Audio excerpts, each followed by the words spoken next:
micro scale. We sell the book at our website. Michael Behe wrote this on Darwin's Black Box. He spends a whole chapter describing the hair on a bacteria. That hair is so complicated, it's attached to a little tiny motor.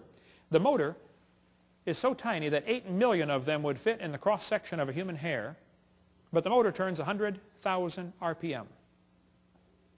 Let's see you build a motor like that. Pretty amazing. And as things get smaller, the world they live in feels more sticky to them. The viscosity of the fluid seems greater. So a bacteria swimming through water is about like a person swimming through peanut butter. And that little motor is so powerful and turns so fast, that bacteria can swim about like a person going 60 miles an hour through peanut butter. We got a little model of it in our museum if you want to come down and see how they work. And the textbook says, humans probably evolved from bacteria more than 4 billion years ago. What? They can swim through peanut butter 60 miles an hour. We should sign them up for the Olympics, man. We evolved from them. We're getting worse, not better. It's a lie. Nothing this small and complex could have happened by chance. This is a great book that we sell in our bookstore. Just simple illustrations. Could a box evolve? Could an ink pen evolve? Could a paperclip evolve? It just goes through a bunch of simple things and show it just can't happen, okay? Then they talk about the origin of life. Yes, boys and girls, how living things started from non-living matter. This is pure baloney, how they teach this in the books. We're going to cover that after a quick break. Cover a few more lies in the textbooks and then tell you what you can do about it. Some practical steps to fix the problem right after the break. Welcome to the continuation of our session on lies in the textbooks. In the last 2 sessions, we covered 15 lies found in the typical textbook. I taught high school science for 15 years, and I'm not against science, I'm not against schools, I'm not against teachers, but I'm against lies. Just don't lie to the kids, okay? The Bible says in the book of Proverbs, cease, my son, to hear the instruction that causeth thee to err from the words of knowledge. Don't listen to things that are simply not true, okay? Get the lies out of the books. The Bible says God created all things, and it says heaven is my throne and earth is my footstool. Hath not my hand made all these things? God made everything. And the Bible says God formed the entire world. The Bible says God created great whales and every living thing. Now the textbooks in school are going to teach your kids that every living thing happened by itself. They're not going to teach them God created every living thing, that's for sure. Here's a textbook that says, the history of life on earth began about 3.5 billion years ago. How this occurred has been and will continue to be a topic for inquiry. Let me give you the Hovind translation of what they just said. What they just said is, it's okay to inquire how it evolved. It is not okay to inquire if it evolved.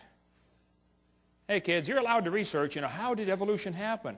And if some kid says, well, maybe it didn't happen at all. Oh, shut up, kid. You're out of my class, okay? The only way you can research is, how did it happen? You cannot even ask the question, did it happen?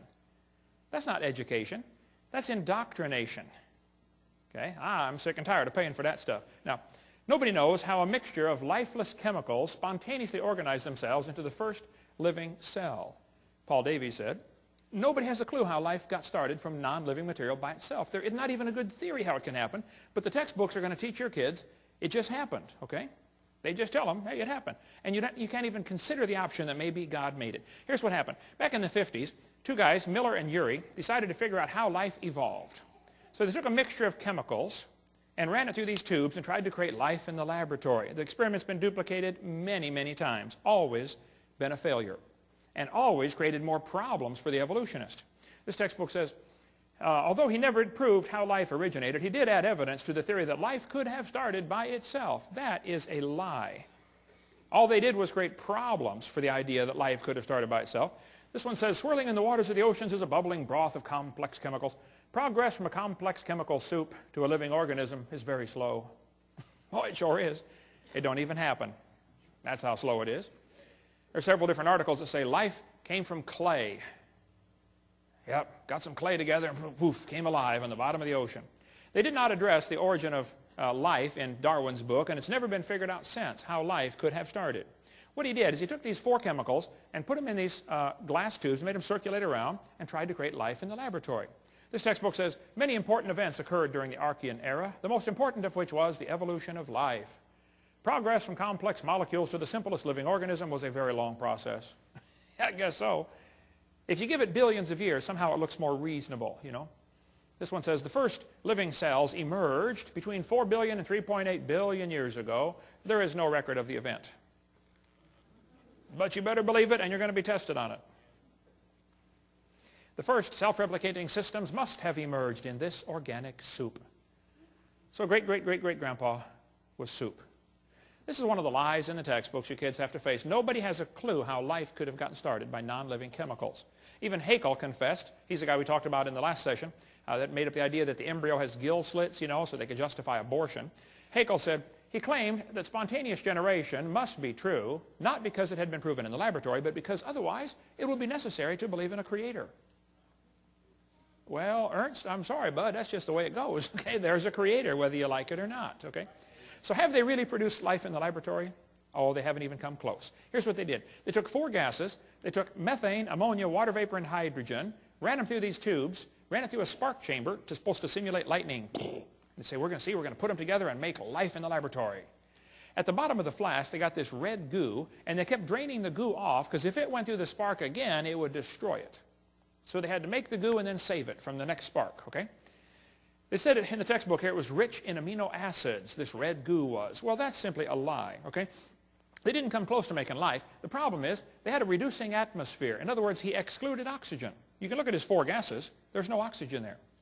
He knew if he had oxygen in there, it would oxidize whatever chemicals tried to combine. You know, you cut a banana open and lay it on the table, it turns brown, it oxidizes. You don't paint your car, and it oxidizes, it rusts. Well, living cells will oxidize quickly in the presence of oxygen. So he didn't put any oxygen in there. That creates a serious problem, because if you have oxygen, you cannot get life to come from non-living chemicals. The problem is ozone is made from oxygen, and ozone blocks UV light, and UV light destroys ammonia, and ammonia is one of the 4 gases he's got. So you cannot get life to evolve with oxygen, and you cannot get life to evolve without oxygen. Because if you don't have oxygen, you don't have ozone, and now your ammonia gets destroyed. It's just not going to work either way.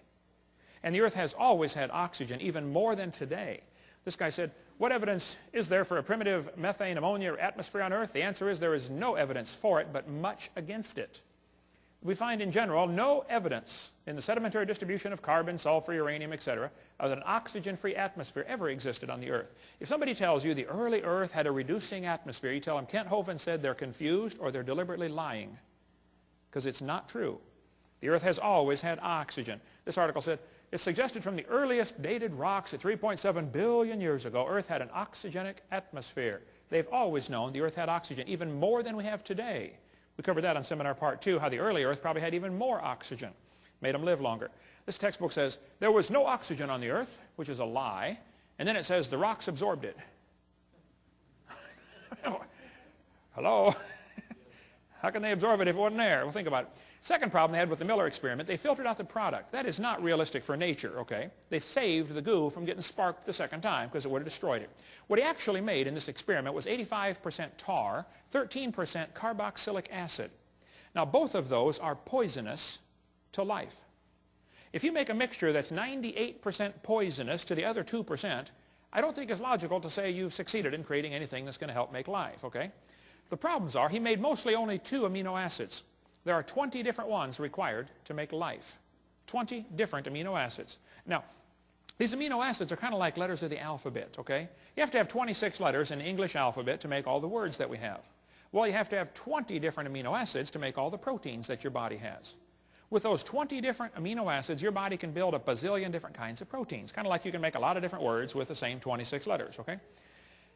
What he actually made was a couple of letters, like 2 of the letters of the alphabet, by combining these gases. This creates a real problem since half of them were left-handed and half of them were right-handed. What he actually made was amino acids, only 2 of them, and half of them were backwards. I mean, if I drop letters of the alphabet, there's a 50-50 chance some of them are going to land upside down. They don't do any good. You have to have them all facing the right way. The smallest proteins we know of have about 70 to 100 amino acids, all of them facing the right way. This greatly compounds the problem, okay? DNA and RNA are all right-handed. All other proteins are left-handed. It's a very puzzling fact. All proteins that have been investigated from animals, plants, and higher organisms, and from simple organisms, bacteria, molds, even viruses, are made of left-handed